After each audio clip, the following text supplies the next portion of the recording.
অসম সাহিত্য সভা এই তিনিটা শব্দৰ মাজত সোমাই খাৰি বান্ধি আছে শুনিয়া সফুৰা অসমখন। শতবৰ্ষ অতিক্ৰম কৰা সুদীৰ্ঘ পৰিক্ৰমাত নানা ঘাট প্ৰতিঘাট অতিক্ৰম কৰি সভা আজি মহীৰূহত পৰিণত হৈছে।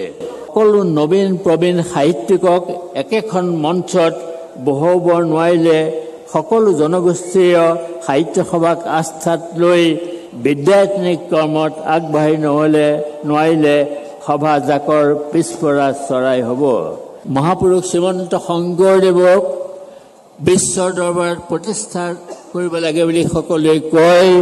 সেইকাৰণে আমি ভাবিছোঁ যে শংকৰদেৱৰ ৰচনাৱলী হিন্দী বাক্যামৃত হিন্দী আৰু ইংৰাজীলৈ এই দুটা বৰ্ষৰ 16 মাহৰ ভিতৰত সম্পূৰ্ণ কৰা হ'ব।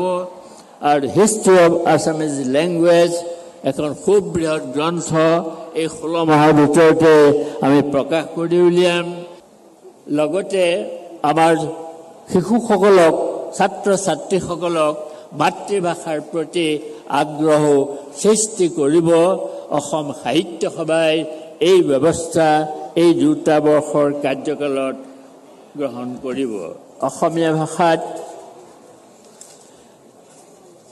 পাঠকৰ অভাৱ বুলি বিভিন্ন সময়ত প্ৰশ্ন উত্থাপিত হৈছে। অসমত পাঠক আৰু গ্ৰন্থৰ জৰীপ আজিৰ তাৰিখলৈকে হোৱা নাই।